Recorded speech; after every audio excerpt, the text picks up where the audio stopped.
이어서 지구촌 개벽 소식입니다. 이스라엘은 지난 1일 블루라인을 넘어 레바논 남부 지역에서 지상 작전을 개시했습니다. 이 블루라인은 유엔 안보리가 이스라엘과 레바논 사이에 설정한 일종의 국경인데요. 기존 이스라엘의 영토와 함께 이스라엘이 점령한 골란구원을 경계로 하고 있습니다. 유엔은 이 지역의 경비를 위해 1978년부터 유엔 평화유지군을 주둔시켰습니다. 유엔 평화유지군은 50개국에서 파견한 10,000명이 넘는 병력으로 구성됐습니다. 한국의 동명부대도 평화유지군에 참여한 상태인데요. 유엔은 평화유지군의 업무에 대해 주둔 지역에서 모든 종류의 적대 행위가 발생하지 않도록 필요한 조치를 다하는 것이라고 규정했습니다. 평화유지군이 주둔한 지역에서의 적대적 행위뿐 아니라 블루라인을 침범하는 것도 유엔 안보리의 휴전결의 위반입니다. 블루라인 침범은 지상군뿐 아니라 영공도 포함됩니다. 결의 내용만 본다면 이날 이스라엘군의 지상작전도 유엔 안보리 결의 위반으로 규정될 수 있습니다. 다만 이스라엘은 헤즈볼라가 먼저 결의를 위반했다는 입장입니다.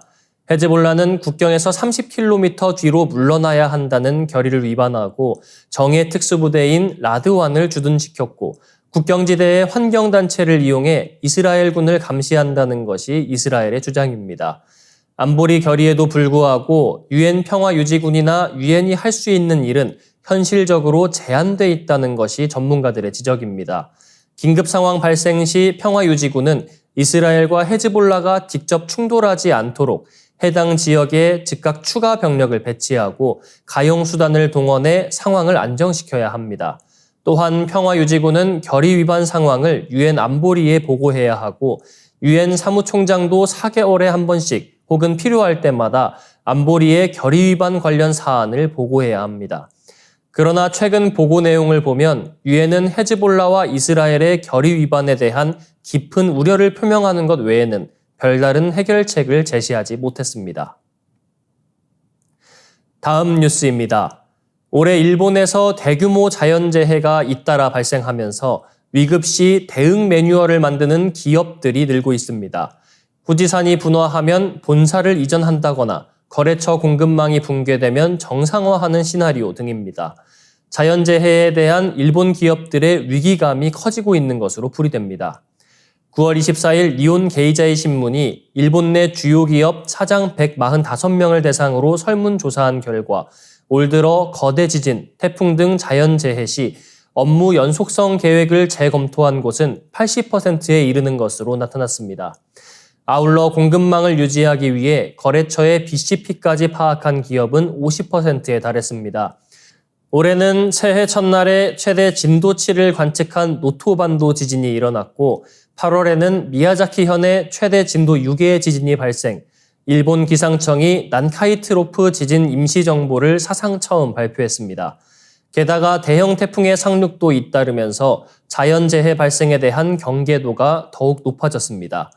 BCP의 구체적 용도로는 종업원의 안부 파악 수단이라는 응답이 58.5%로 가장 많았습니다. 노토반도 지진 당시 연초 휴가로 귀성 중이거나 여행 중인 종업원이 많아 안부 확인이 어려운 사례가 많았다는 것입니다. 난카이트로프 임시정보도 추석 휴가 직전에 발령돼 직원들의 소재 파악에 어려움을 겪었습니다. 이에 이들 기업들 45.8%는 긴급시 지휘 명령 개통을 재검토했다고 전했습니다. 기업의 77.1%는 후지산 분화 등 가혹한 상황까지 상정한 BCP 계획을 가지고 있었습니다. 이 중 52.5%는 BCP의 본사 이전을 포함시켰습니다. 또 거래처가 사업을 중단해 공급망이 끊기면 직원 파견, 소개, 대체 생산 시나리오 등을 세워둔 곳도 50%가 넘었습니다. 다음 뉴스입니다. 2시간짜리 고화질 영화 약 1000편을 단 5분 만에 우주에서 지구로 전송할 수 있는 초고속 통신 기술이 시연에 성공했습니다. 이 기술은 전파가 아니라 레이저를 사용하는 것이 특징입니다.